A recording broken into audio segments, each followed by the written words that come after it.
Hello everyone. मेरा नाम है Sandeep Das Gupta and welcome to अचीवर्ली। आज हम लोग एनसीईआरटी क्लास 9 पॉलिटी का चैप्टर 5 का पार्ट 3 शुरू करने जा रहे हैं और आज इसी के साथ हम लोग का क्लास 9 पॉलिटी कंप्लीट हो जाएगा। प्रीवियस चैप्टर के लेक्चर्स अपलोड हो चुके हैं और मैंने क्लास 9 पॉलिटी का एक सेपरेट प्लेलिस्ट भी क्रिएट कर दिया है। प्लेलिस्ट का लिंक आपको इस वीडियो के डिस्क्रिप्शन बॉक्स में मिल जाएगा, तो जो लोग नए आए हैं वहां से उन वीडियोस को देख सकते हैं। मैं पढ़ाते हुए इंपॉर्टेंट पॉइंट्स को स्टार मार्क करता हुआ चलूंगा, तो अगर आप बुक से पढ़ रहे हैं आप भी उन पॉइंट्स को स्टार मार्क कर ले, या फिर अगर आप नोट्स बना रहे हैं तो अपने नोट्स में उन पॉइंट्स को लिख लें, क्योंकि वहां से क्वेश्चन आने के चांसेस ज्यादा होते हैं। अगर आपको कुछ डाउट हो तो आप मुझसे कमेंट्स में पूछ सकते हैं या फिर इंस्टाग्राम पे पूछ सकते हैं। इंस्टाग्राम का लिंक आपको इस वीडियो के डिस्क्रिप्शन बॉक्स में मिल जाएगा। एनसीईआरटी के बुक्स को आप एनसीईआरटी की वेबसाइट से फ्री में डाउनलोड कर सकते हैं, तो वहां से आप इस बुक को डाउनलोड कर लें और आज का लेक्चर देखने के बाद एक बार इस चैप्टर को पढ़ लें, जिससे कि आपको और अच्छे से समझ में आ जाएगा। तो चलिए अब आज का लेक्चर शुरू करते हैं। चैप्टर 5, डेमोक्रेटिक राइट्स, लोकतांत्रिक अधिकार। हमने प्रीवियस लेक्चर्स में चैप्टर 5 के पार्ट 1 को और पार्ट 2 को कवर कर लिया है। आपको इस वीडियो के डिस्क्रिप्शन बॉक्स में चैप्टर 5 के पार्ट 1 और पार्ट 2 के लेक्चर का लिंक मिल जाएगा। अगर आपने वो वीडियोस नहीं देखे हैं तो पहले आप उन्हें देख ले, फिर आज के लेक्चर के साथ कंटिन्यू करें, जिससे कि आपको और अच्छे से समझ में आएगा। आज हम लोग चैप्टर 5 के पार्ट 3 को कवर करेंगे। इसमें हम लोग इन टॉपिक्स को एक एक करके डिटेल में समझेंगे। तो चलिए अब आज का लेक्चर शुरू करते हैं। कल्चरल एंड एजुकेशनल राइट्स, सांस्कृतिक और शैक्षिक अधिकार। You might wonder why the constitution makers were so particular in providing written guarantees of the rights of the minorities. Why are there no special guarantees for the majority? आप जब संविधान को पढ़ते होंगे तब आपके दिमाग में एक सवाल आ सकता है कि संविधान निर्माता माइनॉरिटीज के राइट्स को लेकर इतने सचेत क्यों थे। उन्होंने माइनॉरिटीज के राइट्स को इतना क्लियरली क्यों मेंशन किया है। मेजोरिटी के लिए ऐसी कोई स्पेशल गारंटीज क्यों नहीं है। आप हैरान हो सकते हैं कि हमारे संविधान निर्माता अल्पसंख्यकों के अधिकारों की लिखित गारंटी को लेकर इतने सचेत क्यों थे। बहुसंख्यकों के लिए ऐसी कोई गारंटी क्यों नहीं है। Well, for the simple reason that the working of democracy gives power to the majority. It is the language, culture and religion of the minorities that needs special protection. इसका एक सिंपल सा reason ये है कि democracy में majority को power मिलती है, माइनॉरिटीज को ही अपने लैंग्वेज, कल्चर और रिलीजियन के स्पेशल प्रोटेक्शन की जरूरत होती है। इसका सीधा सा कारण यह है कि लोकतंत्र की कार्य पद्धति अपने आप बहुसंख्यकों को ज्यादा ताकत दे देती है। अल्पसंख्यकों को ही भाषा, संस्कृति और धर्म के विशेष संरक्षण की जरूरत होती है। Otherwise, they may get neglected or undermined under the impact of the language, religion and culture of the majority. अगर माइनॉरिटीज के लैंग्वेज, कल्चर और रिलीजियन को स्पेशल प्रोटेक्शन नहीं दिया गया तो हो सकता है कि मेजोरिटी के लैंग्वेज, कल्चर और रिलीजियन के प्रभाव में माइनॉरिटीज पिछड़ते चले जाएं। अन्यथा वे बहुसंख्यकों की भाषा, धर्म और संस्कृति के प्रभाव में पिछड़ते चले जाएंगे। That is why the Constitution specifies the cultural and educational rights of the minorities. इन्हीं कारणों से हमारा संविधान माइनॉरिटीज को कल्चरल और एजुकेशनल राइट्स प्रोवाइड करता है। इसी के चलते संविधान अल्पसंख्यकों के सांस्कृतिक और शैक्षिक अधिकारों को स्पष्ट करता है। Any section of citizens with a distinct language or culture have a right to conserve it. नागरिकों में डिस्टिंक्ट लैंग्वेज और कल्चर वाले किसी भी ग्रुप को अपने लैंग्वेज और कल्चर को प्रोटेक्ट करने का, कंजर्व करने का अधिकार है। नागरिकों में विशिष्ट भाषा या संस्कृति वाले किसी भी समूह को अपनी भाषा और संस्कृति को बचाने का अधिकार है। Admission to any educational institution maintained by government or receiving government aid cannot be denied to any citizen on the ground of religion or language. किसी भी गवर्नमेंटल एजुकेशनल इंस्टीट्यूशन में या गवर्नमेंट एड पाने वाले एजुकेशनल इंस्टीट्यूशन में किसी नागरिक को उसके लैंग्वेज या रिलीजन के आधार पर एडमिशन लेने से रोका नहीं जा सकता। किसी भी सरकारी या सरकारी अनुदान पाने वाले शैक्षिक संस्थान में किसी नागरिक को धर्म या भाषा के आधार पर दाखिला लेने से नहीं रोका जा सकता। All minorities have the right to establish and administer educational institutions of their choice. सभी माइनॉरिटीज को अपनी पसंद का एजुकेशनल इंस्टीट्यूशन स्थापित करने का और उसे चलाने का अधिकार है। सभी अल्पसंख्यकों को अपनी पसंद का शैक्षिक संस्थान स्थापित करने और चलाने का अधिकार है। Here minority does not mean only religious minority at the national level. In some places, people speaking a particular language are in majority. People speaking a different language are in a minority. जब हम minorities की बात करते हैं तब हमारा मतलब national level पे सिर्फ रिलीजियस माइनॉरिटी से नहीं होता। किसी जगह पर एक पर्टिकुलर लैंग्वेज बोलने वाले मेजोरिटी में होंगे, उसी जगह अगर कोई ग्रुप अलग भाषा बोलता है तो वे माइनॉरिटी में होंगे। उन्हें लिंग्विस्टिक माइनॉरिटी यानी भाषाई अल्पसंख्यक कहते हैं। यहां अल्पसंख्यक का अर्थ राष्ट्रीय स्तर पर धार्मिक अल्पसंख्यक भर नहीं है।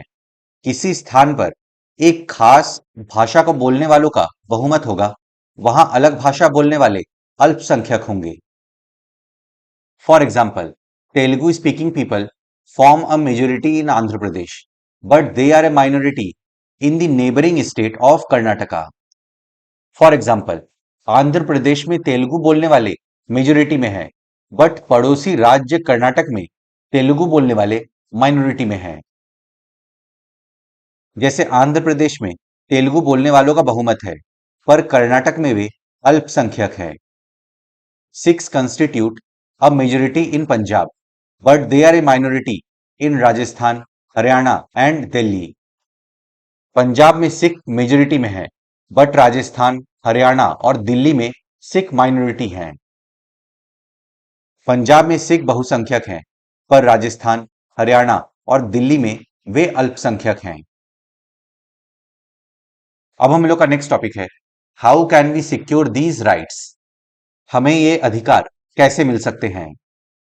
If rights are like guarantees, they are of no use if there is no one to honor them. Rights यानी अधिकार गारंटी की तरह है, बट ये गारंटी किसी काम का नहीं होगा अगर इन्हें मानने वाला और लागू करने वाला कोई ना हो तो। यद्यपि अधिकार गारंटी की तरह है, तब भी ये हमारे किसी काम का नहीं है अगर इन गारंटियों को मानने और लागू करने वाला ना हो। The fundamental rights in the Constitution are important because they are enforceable. हमारे संविधान में फंडामेंटल राइट्स एनफोर्सिएबल हैं, यानी इन्हें लागू किया जा सकता है। इसलिए फंडामेंटल राइट्स हमारे लिए बहुत महत्वपूर्ण हैं। संविधान में दिए गए मौलिक अधिकार महत्वपूर्ण हैं, इसलिए इन्हें लागू किया जा सकता है। We have a right to seek the enforcement of the above mentioned rights. This is called the right to constitutional remedies. This itself is a fundamental right. This right makes other rights effective. हमने जितने भी अधिकारों के बारे में पढ़ा है, उन्हें लागू करने की मांग करने का अधिकार हमारे पास है। इसे राइट टू कॉन्स्टिट्यूशनल रेमेडीज कहते हैं। यह भी अपने आप में एक फंडामेंटल राइट है। राइट टू कॉन्स्टिट्यूशनल रेमेडीज दूसरे अधिकारों को प्रभावी बनाता है। हमें उपयुक्त अधिकारों को लागू कराने की मांग करने का अधिकार है। हमारे पास उन्हें लागू कराने के उपाय हैं। इसे संवैधानिक उपचार का अधिकार कहा जाता है। यह भी एक मौलिक अधिकार है। यह अधिकार अन्य अधिकारों को प्रभावी बनाता है। It is possible that sometimes our rights may be violated by fellow citizens, private bodies और by the government. ऐसा पॉसिबल है कि किसी नागरिक द्वारा, प्राइवेट बॉडीज द्वारा या फिर सरकार द्वारा हमारे अधिकारों का हनन हो। संभव है कि कई बार हमारे अधिकारों का उल्लंघन कोई और नागरिक या कोई संस्था या फिर स्वयं सरकार ही कर रही हो। When any of our rights are violated, we can seek remedy through courts. If it is a fundamental right, we can directly approach the Supreme Court or the High Court of a state. अगर हमारे अधिकारों का हनन हो रहा है, तो हम कोर्ट में जाकर न्याय की मांग कर सकते हैं। अगर फंडामेंटल राइट्स का मामला है, तो हम डायरेक्ट सुप्रीम कोर्ट या फिर स्टेट के हाई कोर्ट में जा सकते हैं। पर जब इनमें से हमारे किसी भी अधिकारों का उल्लंघन हो रहा हो, तो हम अदालत के जरिए उसे रोक सकते हैं, इस समस्या का निदान पा सकते हैं। अगर मौलिक अधिकारों का मामला हो, तो हम सीधे सर्वोच्च न्यायालय या किसी राज्य के उच्च न्यायालय में जा सकते हैं। That is why doctor Ambedkar called the right to constitutional remedies the heart and soul of our constitution. इसीलिए डॉक्टर अंबेडकर जी ने राइट टू कॉन्स्टिट्यूशनल रेमेडीज को संविधान का हार्ट एंड सोल कहा था। इसी कारण डॉक्टर अंबेडकर ने संवैधानिक उपचार के अधिकार को हमारे संविधान की आत्मा और हृदय कहा था। इस पॉइंट को आप स्टार मार्क कर लीजिए, क्योंकि ये आपसे क्वेश्चन में पूछा जा सकता है। Fundamental rights are guaranteed against the actions of the legislature, the executive and any other authorities instituted by the government. Legislature, executive या गवर्नमेंट के किसी भी इंस्टीट्यूशन के एक्शन के ऊपर है फंडामेंटल राइट्स। कोई भी आपके फंडामेंटल राइट्स का हनन नहीं कर सकता। मौलिक अधिकार विधायिका, कार्यपालिका और सरकार द्वारा गठित किसी भी अन्य प्राधिकारी की गतिविधियों तथा फैसलों से ऊपर है। There can be no law or action that violates the fundamental rights. ऐसा कोई भी लॉ नहीं बन सकता या ऐसा कोई भी एक्शन नहीं लिया जा सकता जिससे फंडामेंटल राइट्स वायलेट हो। मौलिक अधिकारों का उल्लंघन करने वाला कोई कानून नहीं बन सकता, कोई फैसला नहीं लिया जा सकता। If any act of the legislature और द एग्जीक्यूटिव टेक्स अवे और limits any of the fundamental rights, it will be invalid. अगर लेजिस्लेचर या एग्जीक्यूटिव के किसी भी फैसले से फंडामेंटल राइट्स का हनन होता है, तो वो फैसला इनवैलिड हो जाएगा। विधायिका या कार्यपालिका के किसी भी फैसले या काम से मौलिक अधिकारों का हनन हो या उनमें कमी हो, तो वो फैसला या काम ही अवैध हो जाएगा।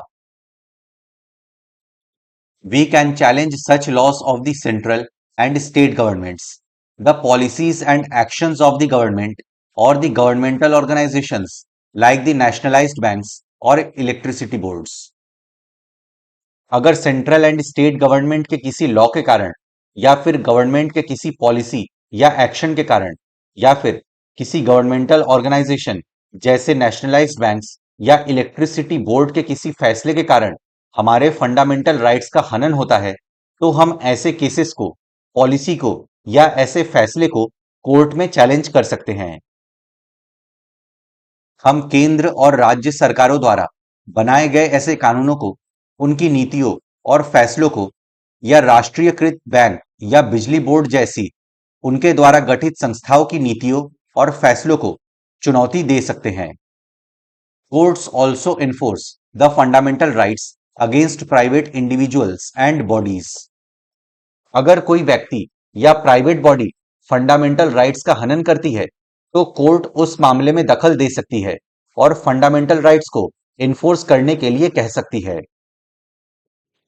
वे भी व्यक्तियों या निजी संस्थाओं के खिलाफ मौलिक अधिकार के मामले में दखल दे सकती है। The supreme court and high courts have the power to issue directions, orders or writs for the enforcement of the fundamental rights. Fundamental rights को लागू करवाने के लिए सुप्रीम कोर्ट या हाई कोर्ट डायरेक्शंस इशू कर सकती है, ऑर्डर दे सकती है, रिट्स इशू कर सकती है।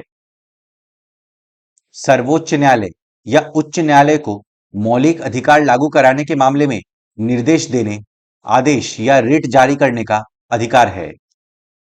Writ, a formal document containing an order of the court to the government issued only by High Court और दी सुप्रीम कोर्ट। रिट एक फॉर्मल डॉक्यूमेंट होता है जो सिर्फ सुप्रीम कोर्ट या हाई कोर्ट द्वारा इशू किया जाता है, जिसमें सरकार के लिए कोर्ट का आदेश होता है। रिट एक औपचारिक दस्तावेज जिसमें सरकार के लिए न्यायालय का आदेश होता है, जो केवल उच्च न्यायालय या सर्वोच्च न्यायालय द्वारा जारी किया जाता है। They can also award compensation to the victims and punishment to the violators.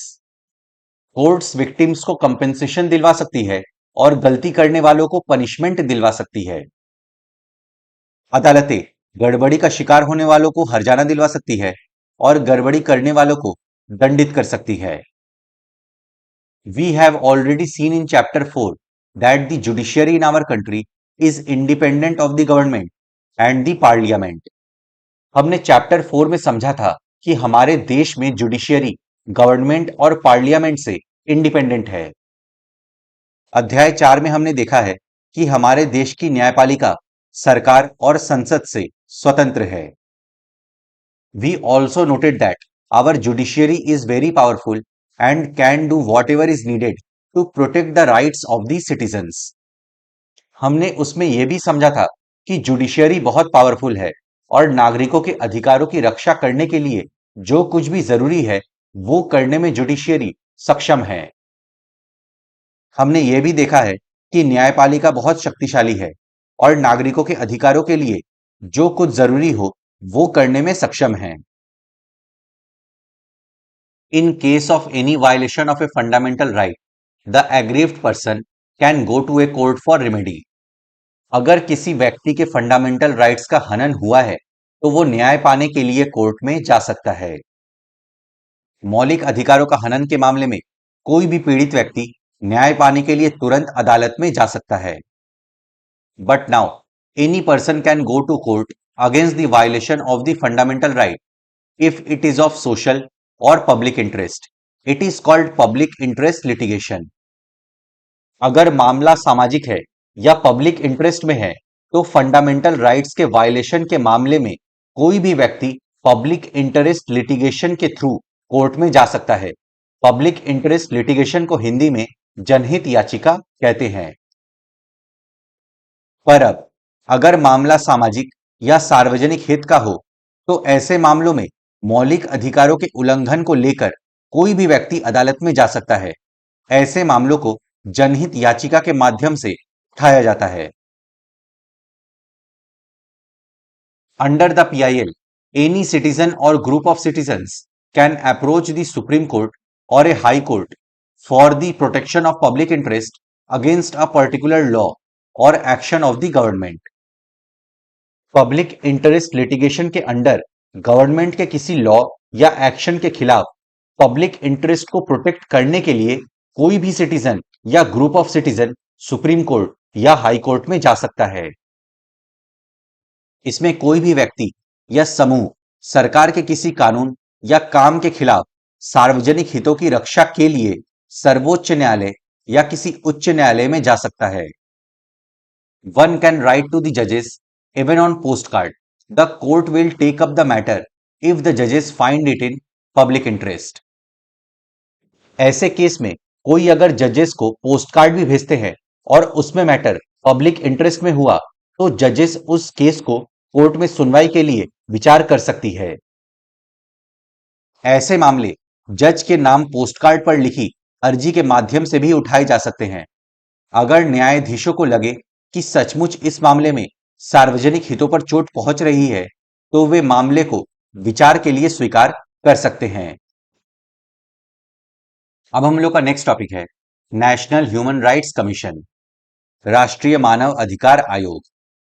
This reference from the national human rights commission is about the increasing awareness towards human rights and the struggles for human dignity. Human rights को लेकर जो awareness लोगों में increase हो रही है और human dignity को मेंटेन करने के लिए जो स्ट्रगल्स हो रही है उसी के रेफरेंस में हम नेशनल ह्यूमन राइट्स कमीशन के बारे में पढ़ेंगे। राष्ट्रीय मानव अधिकार आयोग का ये संदर्भ मानवाधिकार के प्रति बढ़ती जागरूकता और मानव गरिमा के संघर्षों के बारे में है।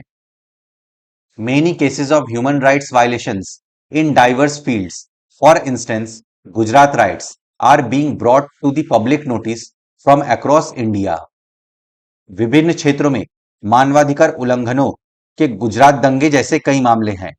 इनके बारे में देश भर से लोगों का ध्यान आकृष्ट किया जा रहा है। Human rights organizations and the media often criticize government agencies for not seriously pursuing these cases or catching the culprits. In cases को सीरियसली परस्यू नहीं करने के लिए और इसके कल्प्रिट्स को नहीं पकड़ पाने के लिए ह्यूमन राइट्स ऑर्गेनाइजेशन और मीडिया गवर्नमेंट एजेंसीज की आलोचना करते हैं। इन मामलों को गंभीरता से नहीं लेने और उनके दोषियों को नहीं पकड़ पाने के लिए मानवाधिकार संगठन तथा संचार माध्यम अक्सर सरकारी एजेंसियों की आलोचना करते हैं। Someone had to intervene on behalf of the victims. This is where the National Human Rights Commission stepped in. This is an independent commission set up by law in 1993. ऐसे में विक्टिम्स के बिहाफ पे किसी को intervene करना जरूरी था और नेशनल ह्यूमन राइट्स कमीशन ने इसमें इंटरवीन किया। नेशनल ह्यूमन राइट्स कमीशन 1993 में कानून के द्वारा बनाया गया एक इंडिपेंडेंट कमीशन है। ऐसे में पीड़ितों की तरफ से किसी को दखल देने की आवश्यकता थी और राष्ट्रीय मानव अधिकार आयोग ने इस मामले में पहल की। ये 1993 में कानून के द्वारा बनाया गया एक स्वतंत्र आयोग है। Like judiciary, the commission is independent of the government. The commission is appointed by the president and includes retired judges, officers and eminent citizens. Judiciary की तरह ही नेशनल ह्यूमन राइट्स कमीशन भी गवर्नमेंट से इंडिपेंडेंट है। President commission के members को appoint करते हैं। इसमें रिटायर्ड जजेस, ऑफिसर्स और प्रमुख नागरिकों को अपॉइंट किया जाता है। न्यायपालिका की तरह आयोग भी सरकार से स्वतंत्र होते हैं। आयोग की नियुक्ति राष्ट्रपति करते हैं और इसमें आमतौर पर सेवानिवृत्त जज, अधिकारी या प्रमुख नागरिकों को ही नियुक्त किया जाता है। Yet it does not have the burden of deciding court cases, so it can focus on helping the victims secure their human rights. These include all the rights granted to the citizens by the Constitution. Commission के ऊपर court cases को decide करने का burden नहीं होता, तभी ये victims को ह्यूमन राइट्स दिलाने में मदद कर पाता है। संविधान द्वारा नागरिकों को जितने भी अधिकार प्राप्त हैं, वो सब इसमें शामिल हैं। किंतु इस पर अदालती मामलों में फैसले देने का दायित्व या बोझ नहीं होता, सो ये पीड़ितों को उनके मानवाधिकार दिलाने में मदद करने पर ही सारा ध्यान दे सकता है। इनमें संविधान प्रदत्त अधिकार भी शामिल हैं। For NHRC, human rights also include the rights mentioned in the UN sponsored international treaties that India has signed. United Nations के द्वारा जो इंटरनेशनल ट्रीटीज कराई गई हैं, जिन पे भारत ने भी साइन किया है, उसमें जो राइट्स मेंशन किए गए हैं, वो सारे राइट्स एनएचआरसी के ह्यूमन राइट्स के डेफिनेशन में शामिल हैं। राष्ट्रीय मानव अधिकार आयोग के लिए अधिकारों की परिभाषा में संयुक्त राष्ट्र द्वारा कराई गई वे संधियां और अंतरराष्ट्रीय घोषणाएं भी शामिल हैं, जिन पर भारत ने दस्तखत किए हैं। The NHRC can not by itself punish the guilty. That is the responsibility of courts. The NHRC is there to make independent and credible inquiry into any case of violation of human rights. NHRC खुद किसी को सजा नहीं दे सकता, ये responsibility court की है। अगर कहीं पे ह्यूमन राइट्स का वायलेशन हो रहा है, तो NHRC वहां पर इंडिपेंडेंट और रिलायबल इंक्वायरी करेगा। राष्ट्रीय मानव अधिकार आयोग खुद किसी को सजा नहीं दे सकता, ये जिम्मेवारी अदालतों की है। आयोग का काम मानवाधिकार के उल्लंघन के किसी मामले में स्वतंत्र और विश्वसनीय जांच करना है। It also inquires into any case of abetment of such violation or negligence in controlling it by any government officer and takes other general steps to promote human rights in the country. National human rights commission उन cases की भी inquiry करता है जहां किसी government officer ने human rights का violation किया हो या फिर ह्यूमन राइट्स के वायलेशन को रोकने में लापरवाही दिखाई हो। एनएचआरसी देश में ह्यूमन राइट्स को प्रमोट करने के लिए भी काम करता है। ये उन मामलों की भी जांच करता है जहां ऐसे उल्लंघन में या इन्हें रोकने में सरकारी अधिकारियों पर उपेक्षा बरतने का आरोप हो। ये देश में मानवाधिकारों को बढ़ाने और उनके प्रति चेतना जगाने का काम भी करता है। The commission presents its findings and recommendations to the government or intervene in the court on behalf of the victims. Commission अपने रिपोर्ट और अपने रिकमेंडेशंस सरकार को सौंपता है या विक्टिम्स की ओर से कोर्ट में इंटरवीन करता है। आयोग अपनी जांच की रिपोर्ट और अपने सुझाव सरकार को देता है या पीड़ितों की ओर से अदालत में दखल देता है। It has wide-ranging powers to carry out its inquiry.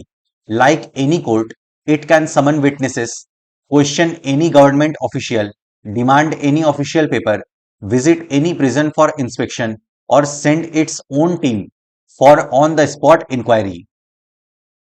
Inquiry करने के लिए कमीशन के पास बहुत सारे पावर्स हैं। कोर्ट के जैसे ही कमीशन भी विटनेस को समन कर सकता है, गवर्नमेंट ऑफिशियल से पूछताछ कर सकता है, कोई ऑफिशियल डॉक्यूमेंट का डिमांड कर सकता है, इंस्पेक्शन करने के लिए किसी जेल में जा सकता है या ऑन द स्पॉट इंक्वायरी करने के लिए अपनी टीम भेज सकता है। अपनी जांच करने के सिलसिले में इसके पास व्यापक अधिकार है। किसी भी अदालत की तरह यह चश्मदीद गवाहों को समन भेजकर बुला सकता है, किसी सरकारी अधिकारी से पूछताछ कर सकता है, किसी सरकारी दस्तावेज की मांग कर सकता है, किसी जेल में जाकर जांच कर सकता है या घटना स्थल पर अपनी जांच टीम भेज सकता है। Summon, an order issued by court asking a person to appear before it. Summon मतलब कोर्ट के द्वारा इशू किया गया ऑर्डर जिसमें किसी व्यक्ति को कोर्ट के सामने पेश होने के लिए कहा गया हो। समन, अदालत द्वारा जारी एक आदेश जिसमें किसी व्यक्ति को अदालत के सामने पेश होने के लिए कहा गया हो। अब हम लोग का नेक्स्ट टॉपिक है एक्सपैंडिंग स्कोप ऑफ राइट्स, अधिकारों का बढ़ता दायरा। We begin this chapter by discussing the significance of rights. In much of the chapter, we have focused only on fundamental rights in the Constitution. हमने इस अध्याय की शुरुआत अधिकारों के महत्व पर चर्चा से की थी, पर अध्याय के ज्यादातर हिस्से में हमारा ध्यान संविधान द्वारा दिए गए मौलिक अधिकारों पर ही रहा। You might think that fundamental rights granted by the Constitution are the only rights citizens have. This is not true. आपको ऐसा लग सकता है कि संविधान में नागरिकों के लिए सिर्फ फंडामेंटल राइट्स ही अवेलेबल है, जबकि यह सच नहीं है। आप सोच सकते हैं कि संविधान द्वारा दिए गए मौलिक अधिकार ही नागरिकों को मिलने वाले अधिकार है। यह सही नहीं है। While fundamental rights are the source of all rights, our Constitution and law offers a wider range of rights. Over the years, the scope of rights has expanded.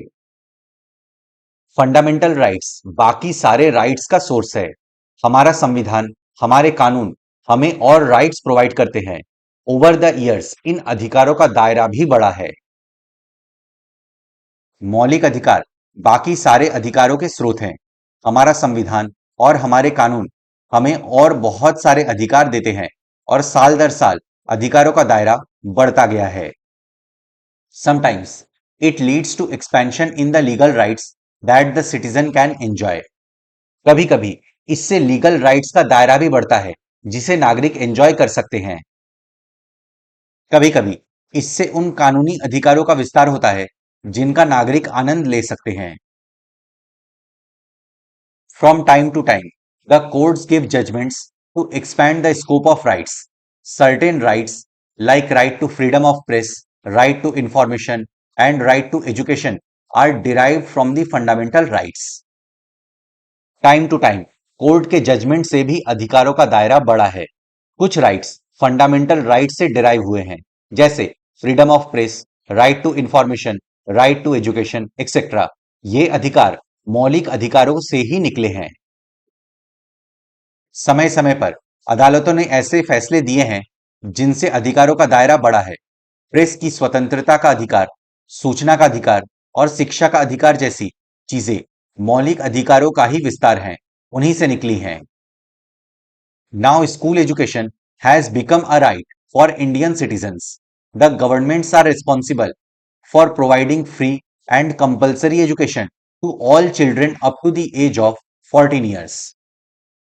अब स्कूल एजुकेशन हर एक इंडियन सिटीजन का right बन चुका है। 14 वर्ष तक के सभी बच्चों को free and compulsory education provide करना गवर्नमेंट की जिम्मेदारी है। अब स्कूली शिक्षा हर भारतीय का अधिकार बन चुकी है। 14 वर्ष तक के सभी बच्चों को मुफ्त और अनिवार्य शिक्षा दिलाना सरकार की जिम्मेदारी है। Parliament has enacted a law giving the right to information to the citizens. This act was made under the fundamental right to freedom of thought and expression. We have a right to seek information from government offices. Parliament ने citizen को right to information देने का law पास किया है। इस act को fundamental rights के freedom of thought and expression के अंडर बनाया गया है। हमें गवर्नमेंट ऑफिसेस से सूचना मांगने का अधिकार है। संसद ने नागरिकों को सूचना का अधिकार देने वाला कानून भी पास कर दिया है। ये अधिकार विचारों और अभिव्यक्ति की आजादी के मौलिक अधिकार के तहत ही है। हमें सरकारी दफ्तरों से सूचना मांगने और पाने का अधिकार है। Recently, the Supreme Court has expanded the meaning of the right to life to include the right to food. Recently, supreme court ने राइट टू लाइफ यानी जीवन के अधिकार का दायरा बढ़ाया है और उसमें राइट टू फूड यानी भोजन के अधिकार को भी शामिल किया है।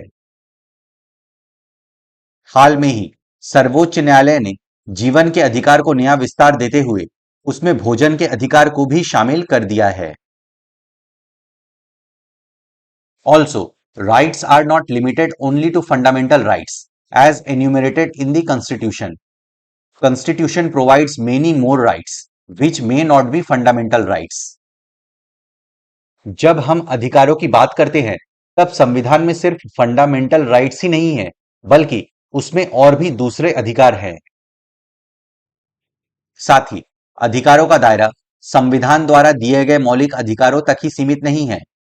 संविधान अनेक दूसरे अधिकार भी देता है जो मौलिक अधिकार नहीं है। For example, the right to property is not a fundamental right but it is a constitutional right. For example, right to property fundamental right नहीं है बट कॉन्स्टिट्यूशनल राइट है। पहले right to property fundamental right था but 44th constitutional amendment act में right to property को fundamental right से हटा दिया गया और कॉन्स्टिट्यूशनल राइट बना दिया गया। जैसे संपत्ति रखने का अधिकार मौलिक अधिकार नहीं है पर संवैधानिक अधिकार है। Right to vote in elections is an important constitutional right. Elections में राइट टू वोट भी एक इंपॉर्टेंट कॉन्स्टिट्यूशनल राइट है। चुनाव में वोट देने का अधिकार एक महत्वपूर्ण संवैधानिक अधिकार है। Sometimes the expansion takes place in what is called human rights. These are universal moral claims that may or may not have been recognized by law. In that sense, these claims are not rights going by the definition that we presented earlier. कभी कभी human rights का भी expansion होता है। ये universal moral claims हैं जिन्हें कानून द्वारा या तो रिकॉग्नाइज किया जाता है या रिकॉग्नाइज नहीं किया जाता। हमने चैप्टर 5 के पार्ट 1 में समझा था कि जब क्लेम्स को कानून द्वारा रिकॉग्नाइज नहीं किया जाता तो वे केवल क्लेम्स ही रह जाते हैं, अधिकार नहीं बन पाते। कई बार मानवाधिकारों का भी विस्तार होता है। ये असल में सर्वमान्य नैतिक दावे हैं जो कानून द्वारा मान्य हो भी सकते हैं और नहीं भी, और इन्हें उस अर्थ में अधिकार नहीं कहा जा सकता जैसा कि हमने पहले परिभाषा के माध्यम से बताया था। With the expansion of democracy all over the world, there is a greater pressure on governments to accept these claims. जैसे जैसे पूरे वर्ल्ड में डेमोक्रेसी का एक्सपेंशन हो रहा है वैसे वैसे गवर्नमेंट्स के ऊपर प्रेशर बढ़ता जा रहा है कि वे इन यूनिवर्सल मोरल क्लेम्स को माने और उन्हें कानूनी रूप दें। दुनिया में लोकतंत्र के फैलाव के साथ सरकारों पर दबाव बढ़ता जा रहा है। कि वे इन सर्वमान्य नैतिक दावों को माने, उन्हें कानूनी रूप दें। Some international covenants have also contributed to the expansion of rights. कुछ इंटरनेशनल कोवेनेंट्स ने भी इन अधिकारों का दायरा बढ़ाने में मदद की है। कई अंतरराष्ट्रीय संधियों और प्रतिज्ञा पत्रों ने भी अधिकारों का दायरा बढ़ाने में मदद की है। Covenant, promise made by individuals, groups or countries to uphold a rule or principle. It is legally binding on the signatories to the agreement or statement. Rules को, प्रिंसिपल्स को कायम रखने के लिए इंडिविजुअल्स, ग्रुप्स या कंट्रीज द्वारा किया गया वादा कोवेनेंट कहलाता है। ये एक तरह का लीगली बाइंडिंग एग्रीमेंट होता है, मतलब जो इस डॉक्यूमेंट पर साइन करते हैं उनको इसके पालन की कानूनी बाध्यता होती है। प्रतिज्ञा पत्र, नियमों और सिद्धांतों को कायम रखने का व्यक्ति, समूह या देशों का वायदा। ऐसे बयान या संधि पर दस्तखत करने वाले पर इसके पालन की कानूनी बाध्यता होती है। 10. The scope of rights has been expanding and new rights are evolving over time. They are a result of struggle of the people. Over the time, अधिकारों का दायरा बढ़ता जा रहा है और नए अधिकार बन रहे हैं। ये लोगों के संघर्ष के कारण पॉसिबल हुआ है। इस प्रकार हम देखते हैं कि अधिकारों का दायरा बढ़ता जा रहा है और हर समय नए अधिकार सामने आ रहे हैं। ये लोगों के संघर्षों से हासिल हुए हैं। New rights emerge as societies develop or as new constitutions are made. The Constitution of South Africa guarantees its citizens several kinds of new rights. जैसे जैसे सोसाइटी डेवलप हो रही है, नए संविधानों का निर्माण हो रहा है, वैसे वैसे नए अधिकार सामने आ रहे हैं। अब हम साउथ अफ्रीका के संविधान में दिए गए कुछ अधिकारों के बारे में समझेंगे। समाज के विकास या नए संविधानों के निर्माण के साथ नए अधिकार सामने आते हैं। संविधान बनाने संबंधी अध्याय में हमने देखा है कि दक्षिण अफ्रीका के संविधान में नागरिकों को कई तरह के नए अधिकार मिले हैं। इनमें से कुछ इस प्रकार हैं। Right to privacy, so that citizens or their home can not be searched, their phones can not be tapped, their communication can not be opened. Right to privacy, इसके तहत सिटीजन और उनके घरों की तलाशी नहीं ली जा सकती, उनके फोन्स टैप नहीं किए जा सकते, उनके लेटर्स को खोलकर नहीं पढ़ा जा सकता। निजता का अधिकार, इसके कारण नागरिकों और उनके घरों की तलाशी नहीं ली जा सकती, उनके फोन टैप नहीं किए जा सकते, उनकी चिट्ठी पत्री को खोलकर पढ़ा नहीं जा सकता। Right to an environment that is not harmful to their health or wellbeing. Right to an environment के तहत नागरिकों को एक अच्छा एनवायरमेंट पाने का अधिकार है जो उनके स्वास्थ्य के लिए अच्छा हो। पर्यावरण का अधिकार, ऐसा पर्यावरण पाने का अधिकार जो नागरिकों के स्वास्थ्य या कुशल क्षेम के प्रतिकूल ना हो। Right to have access to adequate housing, पर्याप्त आवास पाने का अधिकार। Right to have access to health care services, sufficient food and water, no one may be refused emergency medical treatment. Health care services, sufficient food and water पाने का अधिकार, किसी को इमरजेंसी मेडिकल ट्रीटमेंट देने से इनकार नहीं किया जा सकता। स्वास्थ्य सेवाओं, पर्याप्त भोजन और पानी तक पहुंच का अधिकार, किसी को भी आपात चिकित्सा देने से इनकार नहीं किया जा सकता। Many people think that the right to work, right to health, right to minimum livelihood and right to privacy should be made fundamental rights in India as well. बहुत सारे लोगों का मानना है कि राइट टू वर्क यानी काम का अधिकार, राइट टू हेल्थ यानी स्वास्थ्य का अधिकार, राइट टू मिनिमम लाइवलीहुड यानी जीने के लिए जरूरी न्यूनतम आवश्यकताओं का अधिकार और राइट टू प्राइवेसी यानी निजता के अधिकार को भी भारत में फंडामेंटल राइट्स बना देना चाहिए। अनेक लोगों का मानना है कि काम का अधिकार, स्वास्थ्य का अधिकार, जीने के लिए जरूरी न्यूनतम आवश्यकताओं का अधिकार और निजता के अधिकार को भारत में भी मौलिक अधिकार बना देना चाहिए। अब हम लोग का नेक्स्ट टॉपिक है international covenant on economic, social and cultural rights. आर्थिक, सामाजिक और सांस्कृतिक अधिकारों पर अंतरराष्ट्रीय प्रतिज्ञा पत्र। This international covenant recognizes many rights that are not directly a part of the fundamental rights in the Indian Constitution. International covenant में ऐसे अनेक अधिकारों को रिकॉग्नाइज किया गया है जो भारतीय संविधान के फंडामेंटल राइट्स का पार्ट डायरेक्टली नहीं है। इस अंतरराष्ट्रीय प्रतिज्ञा पत्र में अनेक ऐसे अधिकारों को मान्यता दी गई है जो भारतीय संविधान के मौलिक अधिकारों से सीधे नहीं जुड़े हैं। This has not yet become an international treaty, but human rights activists all over the world see this as a standard of human rights. ये किसी इंटरनेशनल ट्रीटी का हिस्सा नहीं है, but all over the world के human right activists इसे human rights के standard के रूप में देखते हैं। इसने अभी अंतरराष्ट्रीय संधि का रूप नहीं लिया है, लेकिन दुनिया भर के मानवाधिकार कार्यकर्ता इसे एक मानक मानवाधिकार के रूप में देखते हैं। दीज इंक्लूड, इनमें शामिल है right to work, opportunity to everyone to earn livelihood by working. Right to work यानी काम करने का अधिकार, मतलब हर किसी को काम करने का, अपनी आजीविका कमाने का अवसर मिलना चाहिए। काम करने का अधिकार, हर किसी को काम करने, अपनी जीविका का उपार्जन करने का अवसर। Right to safe and healthy working conditions, fair wages that can provide decent standard of living for the workers and their families. Right to safe and healthy working conditions तथा वर्कर्स और उनकी फैमिलीज के लिए fair veg का अधिकार, ताकि उनका standard of living सम्मानजनक हो सके।